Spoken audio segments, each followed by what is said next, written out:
Hey there, class. Mr. Pusky here. Hope you're having a good day so far. We're continuing with Chapter 7. This section is about the Pythagorean Theorem. The name of the lesson is Apply the Pythagorean Theorem. Essential question is, how can we find the area of an isosceles triangle? All right. So why don't you guys go ahead and try the warm-up and see how you do. Go ahead. All right, let's go ahead and do this here. So let's find the area of this triangle. We have area equals 1/2 base times height. What I like to write, that's fine, but I also like to write base times height over 2. So either way is fine, but I prefer not to have fractions in my work. Okay, so what's the base, what's the height?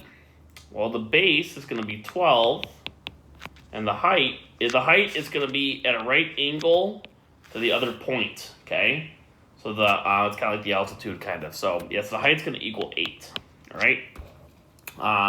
So yeah, let's go ahead and do this. So we have area equals base times height over 2. So we have the base, which is 12, times the height, which is 8, over 2, which equals, let's see here, that's 96 over 2. Did my notes a little bit differently here. And if we divide by 2, we're going to get area equals, 48. And it's going to be yards or yards squared? It's going to be yards squared because it's area. Okay? You could have also done like 1/2 times 12 times 8. That would also have worked. It's basically the same thing, but you get the same answer. Okay? All right, sounds good. Let's talk about Pythagorean triples. So Pythagorean theorem, I guess we should probably first talk about the Pythagorean theorem. I don't like this, they wrote this here. It's a squared plus b squared equals c squared, okay? And the only way you can mess this up is by picking the wrong c, and c is the hypotenuse, okay? And the hypotenuse of a triangle is the side that's always across from the right angle, so c is going to be down here, okay? So yeah, and then basically there's some ratios of side lengths that will always make a right triangle, and these are called Pythagorean triples, and they will satisfy the equation a squared plus b squared equals c squared. Okay? All right, kind of like we talked about down here, c is always the hypotenuse. Okay? Awesome. All right, let's do some examples here. So it's a choose your own adventure. Yeah, let's go ahead and try some of these. So, some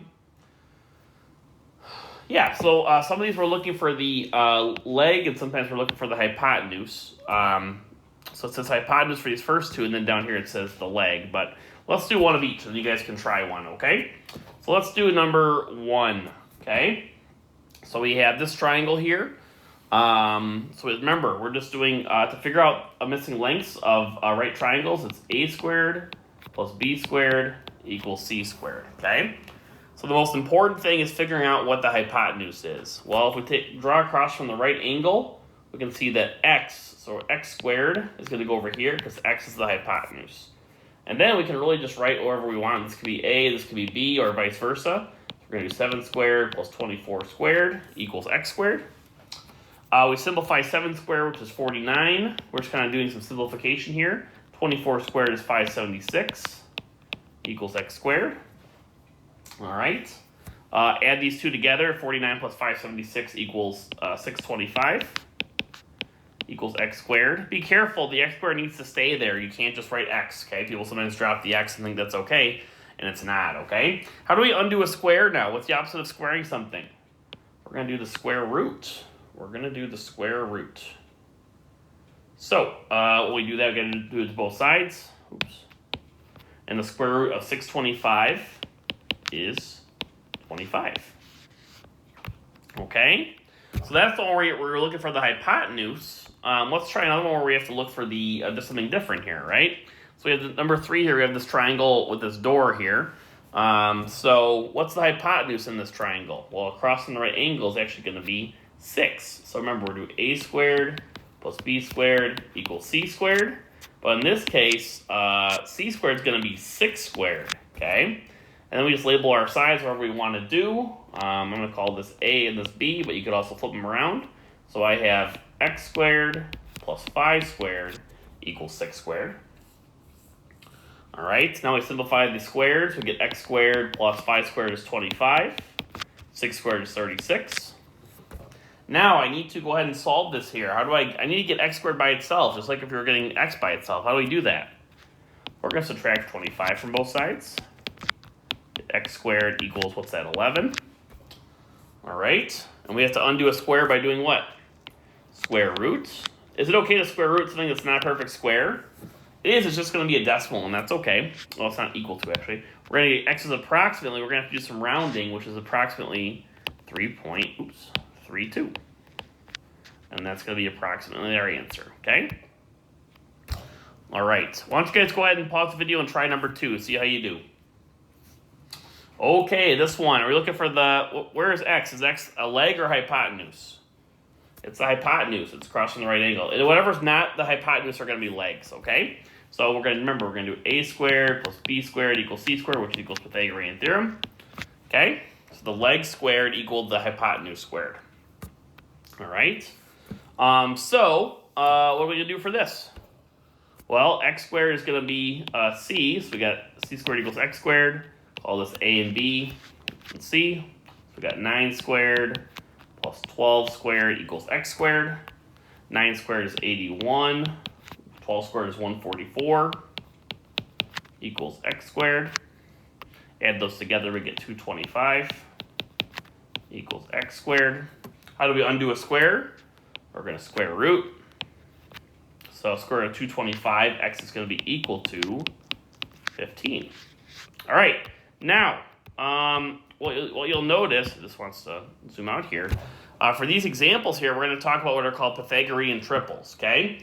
So Pythagorean triples are ratios of already proven, Pythagorean, right angles, or right triangles, basically, the sides that make right triangles, okay? So basically, if you have, 3, 4, 5 would be lengths and hypotenuses of a right triangle. 5, 12, 13, okay? These are all examples of triangles that would work, right?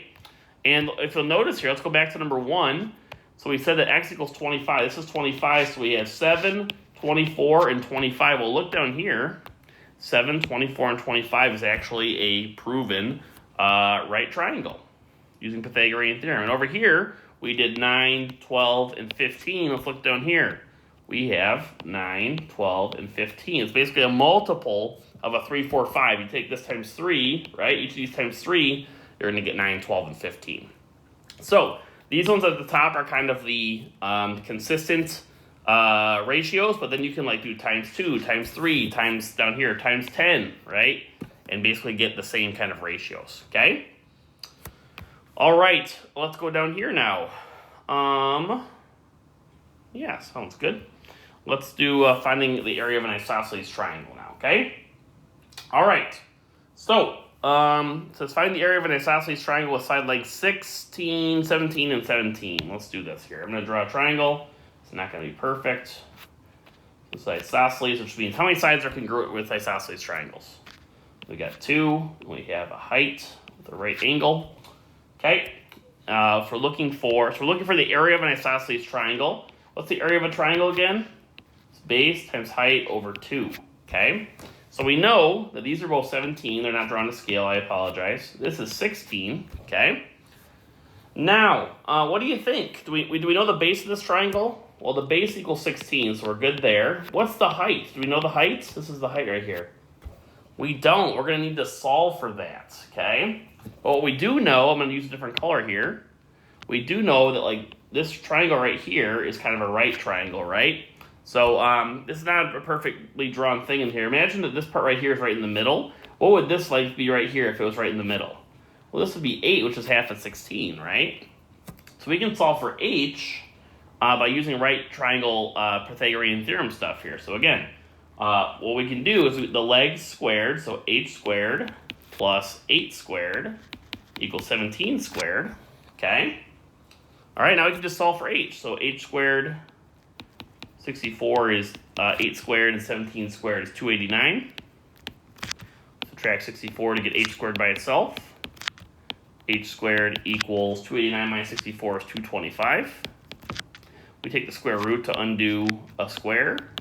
H is going to be equal to 15. So we got 15 here.